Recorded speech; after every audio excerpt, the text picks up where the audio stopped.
Voilà mes amis, j'ai une expérience à partager avec vous. Une expérience que j'ai passée avec Dieu. Voilà, moi j'étais un garçon qui a été rétrograde pendant plus de 10 ans. Et je vivais ma vie comme tous les païens. Et les années ont passé, bien sûr.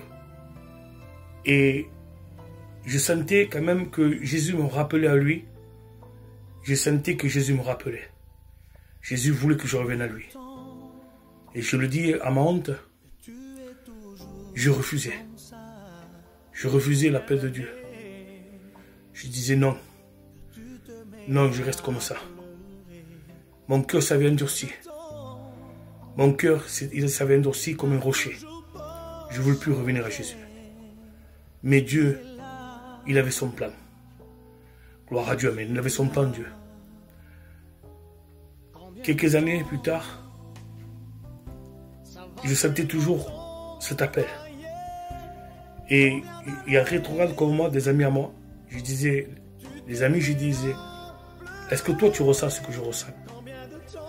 Et je parlais de l'appel de Dieu. Et je me disais, non, pourquoi toi et mon nom? Pourquoi nous non? Ils avaient comme une jalousie. Il me dit, c'est pas normal, non, que Dieu t'appelle comme ça.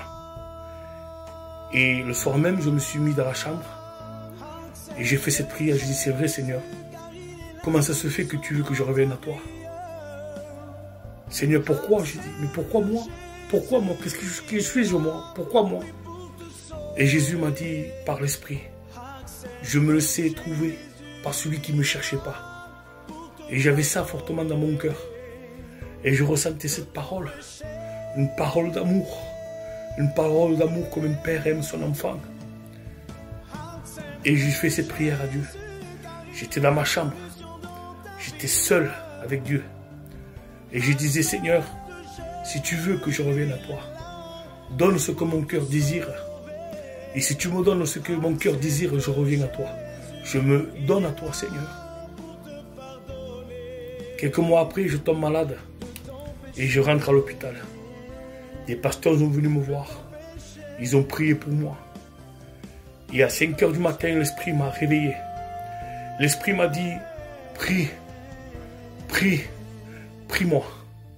Et là, je me suis mis à prier. Là, je demandais pardon à Jésus. Pardon pour mes péchés. Et quand je demandais pardon à Dieu, je sentais cette tension qui remplissait mon cœur. Cet amour qui me remplissait mon cœur. Et j'ai crié à Dieu. J'ai dit, pardon Seigneur, j'ai été éloigné longtemps de toi. 10 ans Seigneur, plus de 10 ans, pourquoi Seigneur? Et j'ai confessé mes péchés.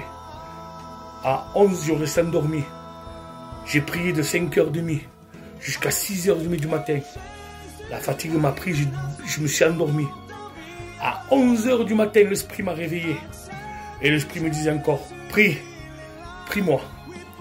Alors, j'ai prié, et je sentis l'amour de Dieu de nouveau. J'ai parlé en langue. J'ai été baptisé par le Saint-Esprit. J'ai prié, prié. Et là, je me suis calmé parce que l'onction était tellement forte. L'onction était tellement forte, j'ai prié de tout mon cœur.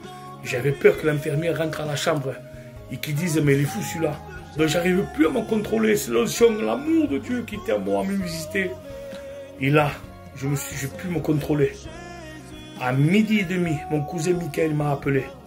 Il m'a dit, non, je ne peux pas venir cet après-midi. Je suis parti à la rencontre des pasteurs. Mais sache bien, mon cousin, qu'à 11h pile, j'ai fait prier l'église pour toi. Et c'est à ce moment-là, à 11h, que j'ai reçu le baptême du Saint-Esprit. Quelle grâce, Seigneur. Quelle grâce. Je vais en bas, après-midi. Bien sûr, la famille venait me voir. Et je vois une sœur affolée. Elle vient me voir tout de suite. Elle me dit, non, lui dit, il faut que je te parle, mon frère. Dieu m'a fait voir que tu as fait une prière à lui. Et que tu as demandé quelque chose à Dieu. Et j'ai dit, oui, Seigneur. Tu as fait une promesse à Dieu. Je dis, oui. Il me dit, Dieu m'a parlé. Et je sais qu'il va le faire, Seigneur. Seigneur, je dis, c'est pas possible, Seigneur. Il n'y a personne dans ma chambre que moi et toi. Elle dit, je sais pas, mais je sais que Dieu m'a parlé.